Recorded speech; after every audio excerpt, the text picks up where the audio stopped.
மக்கள் அனைவருக்கும் வணக்கம். வீடியோக்குள்ளே போகிறதுக்கு முன்னாடி நீங்கள் தாவேக்கா ரசிகராக இருந்தீங்கன்னா, அதாவது விஜயோட தொண்டனாகவும் ரசிகராகவும் இருந்தீங்கன்னா, மறக்காம நம்ம சேனல் சப்ஸ்கிரைப் பண்ணிக்கோங்க. மிக மிக முக்கியமான விஷயத்தை பற்றி நம்ம இப்போ தெரிஞ்சுக்க போகிறோம். அதாவது கடகம் ராசி உள்ள விஜய் தான் அடுத்த முதலமைச்சர். 2026 வெற்றி விஜய்க்கு தான் அப்படின்ற கேள்வி எழும்பியிருக்கு. இது ஏன் எழும்பியிருக்கு, என்ன நடந்தது, என்ன சொன்னார்கள் அப்படின்றத பொறுத்திருந்து பார்க்கலாம்.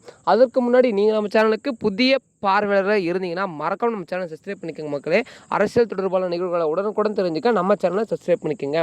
வருகிற 2026 சட்டமன்ற தேர்தல் வந்து பார்த்திங்கன்னா கிட்ட வந்துட்டு இருக்கு. அதாவது குறுகிய காலகட்டம் தான் இருக்குது.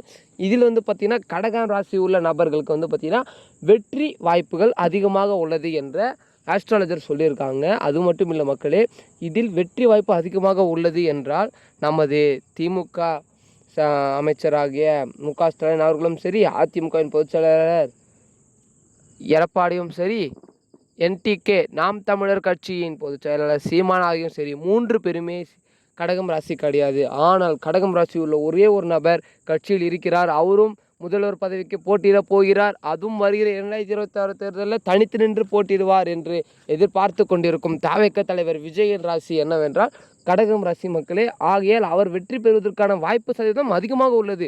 அது மட்டும் இல்லை, தமிழகத்தில் அவர்களுக்கு ஏராளமான ஆதரவு பெருகி கொண்டே வருகிறது. இது உங்கள் அனைவருக்குமே தெரியும். பிற கட்சிகள் வந்து பார்த்திங்கன்னா இவருக்கு எதிராக தான் செயல்படுகிறார்கள். ஏனென்றால் நாங்கள் இத்தனை வருட காலமாக கட்சியில் ஆட்சியில் இருக்கிறோம். ஆனால் எங்களுக்கு திடீரென்று இந்த அளவுக்கு கிடைத்ததில்லை ஆதரவு. எப்பொழுதுமே சரி, இப்பொழுதுமே சரி, எங்களுக்கு இந்த அளவுக்கு ஆதரவு கிடைக்கலை.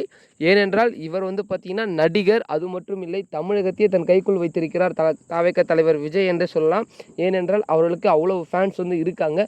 அது மட்டும் இல்லை, வருங்காலத்தை நிச்சயிக்கக்கூடிய இளைஞர்களின் ஆதரவு அவர்கள் கையில் தான் இருக்கிறது. இளைஞர்களாகிய நீங்கள் அவர்களை மென்மேலும் படுத்தி அவருக்கு கை கொடுத்து அவரை அடுத்த முதலமைச்சராக ஆக்குவார்களா ஆக்க மாட்டார்கள் என்ற கேள்வி மிகப்பெரிய கேள்விக்குறியாக இருக்குது. ஏனென்றால் இப்பொழுது இளைஞர்கள் என்ன செய்கிறார்கள் என்றால் 50% இளைஞர்கள் பணம் எங்கு தருகிறார்களோ அங்கு போகிறார்கள். அதாவது 50ன்றது தவறு. ஒரு 20% இளைஞர்களாவது வந்து பார்த்திங்கன்னா பணம் கொடுத்து கவர்ந்து விடுகிறார்கள் நமது பிற கட்சி மற்றும் எதிர்கட்சியாளர்கள்.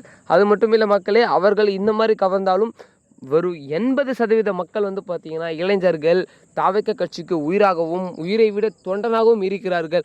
அதாவது ரீசெண்டாக நடந்த கரூர் சம்பவத்தில் வந்து பார்த்திங்கன்னா 41 பேர் இறந்தார்கள். இது உங்கள் அனைவருக்கும் தெரியும். அந்த குடும்பத்தில் வந்து பார்த்திங்கன்னா ஒருவர் கூட விஜய்க்கு எதிராக வந்து பார்த்திங்கன்னா கேஸே கொடுக்கல.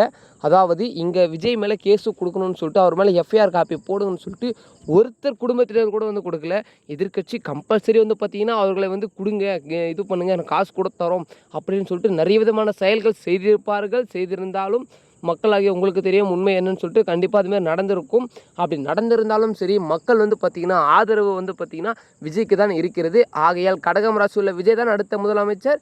2026 வெற்றி விஜய்க்கு தான் என்ற கேள்விக்கு பதில் கிடைக்குமா கிடைக்காதா மக்களாகிய உங்கள் கையில் தான் இருக்கிறது. மறக்காமல் நம்ம சேனல் சப்ஸ்கிரைப் பண்ணிக்கோங்க. அடுத்த வீடியோவில் சந்திப்போம்.